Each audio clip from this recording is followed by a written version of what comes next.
पहले श्री गुरु महाराज जी के चरणों में बैठकर प्यारे श्री महाराज जी के सुंदर दर्शन और दीदार पा रहे हैं। और आज की श्रीमद् भागवत 68 तीर्थों की शुभ पावन यात्रा हमारे भगत श्री राम जी पहुँचा, संत जी पहुँचा, बहन जी रमेश जी पहुँचा। तो आज हमारे माता लीलावंती का भी निर्वाण दिवस है। और इधर से हमारे आशु भैया बहन श्वेता जी पावा, तो उनकी सासू माँ बहन जी तारावंती पावा, जो पहले संत नगर के अंदर रहा करते, तो आज उनका भी निर्वाण दिवस है। कि दोनों परिवार गुरुदेव के चरणों में चलकर आए, अपनी भावनाओं को लेकर आए कि भाव ही भक्ति है मेरी, भाव ही भक्ति है मेरी, भाव ही बस सार है। भाव से जो मुझको भजता तो उसका बेड़ा पार है। तो भावना वाले के साथ गुरुदेव होते हैं, प्यारे श्री महाराज जी होते हैं। तो प्यारे श्री महाराज जी को हमारे माता जी ने बेटी बनाया हुआ था कि आप मेरी बेटी के रूप में हो। तो प्यारे श्री महाराज जी को गुरुदेव भी माना, बेटी भी माना। कहते हैं कि गुरु से रिश्ता चाहे कोई भी हो, कहते हैं कि गुरु शिष्य का अनुपम नाता, कि गुरु शिष्य का अनुपम नाता, कि किसी प्रेमी ने विरले ने पछाता। तो कोई विरला इस रिश्ते को समझता है, जानता है कि ये गुरु और शिष्य का अनुपम नाता होता है गुरुदेव के चरणों में। तो जैसे हम नाता गुरु से जोड़ेंगे तो आशीर्वाद भी वैसे ही पाएंगे। तो सतगुरुदेव के नाम से हमारा तन मन धन सब कुछ पवित्र हो जाता है। तो इसलिए बड़े सुंदर शब्दों के अंदर लिखा कि गुरु के नाम से, कि गुरु के नाम लेने से तन मन भीग जाता है। सुनकर गुरु नाम तो वो पार ब्रह्म परमेश्वर भी रीझ जाता है।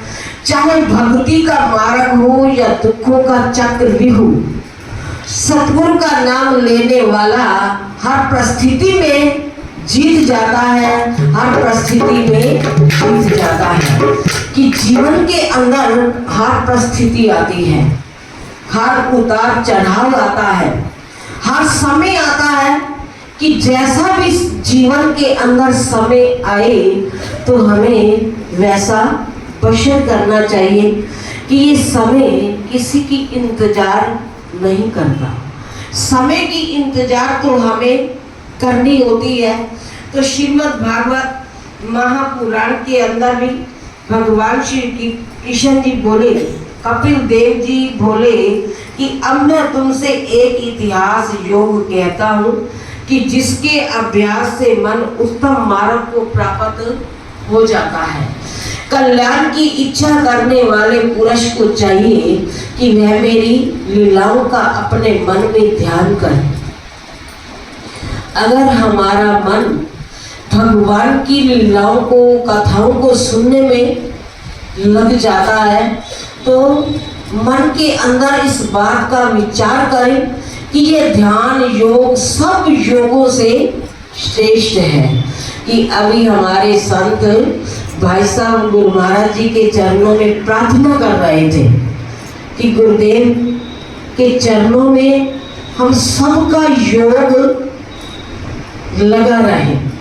जैसे हम साधना वृत्ति के अंदर बैठेंगे, योग लगाएंगे, तो वैसा वैसा हमारा मन भी बदल जाता है।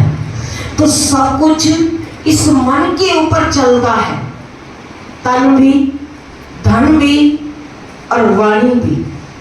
तो जैसे जैसे हम अपने मन को गुरुदेव के चरणों में जोड़ेंगे तो वैसे वैसे हमारा मन भी बदलता है। कि ध्यान करते करते जब मन एकाग्र हो जाता है तब साधक को बड़ा आनंद आता है कि साधक की जब वृत्ति आनंदमयी अवस्था के अंदर जब हम बैठेंगे ना योग साधना के अंदर, तो उस वक्त हमें बड़ा आनंद मिलेगा कि तेरी प्रीति में आनंद, तेरी प्रीति में आनंद मोहे आयु रे मोहन।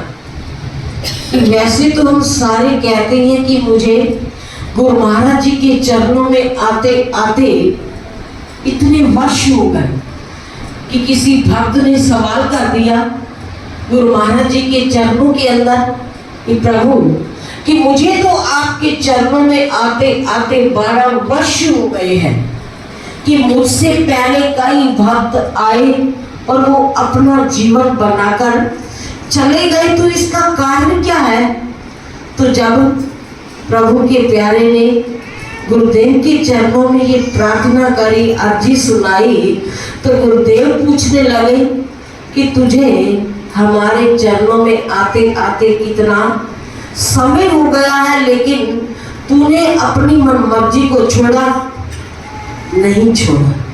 कि अगर गुरु कहे कुछ और हम करें कुछ, तो ऐसे ये जीवन नहीं बनता कि जो जिज्ञासु गुरु के हुक्मा अनुसार चलता है।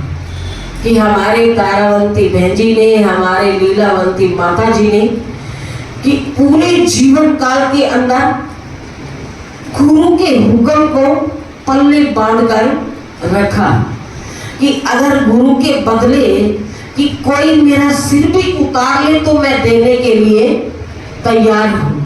ऐसे भी जिज्ञासु होते हैं, भक्त होते हैं कि जो सिर देने के लिए भी तैयार हो जाते हैं कि ये सिर क्या है? गुरुदेव की अमानत है। तो इसलिए बड़े सुंदर शब्दों के अंदर लिखा, ये सिर है अमानत सत्य गुरु की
के चरणों में बैठकर हम यही प्रार्थना करें कि ये तन विष की बेल रे हरि अमृत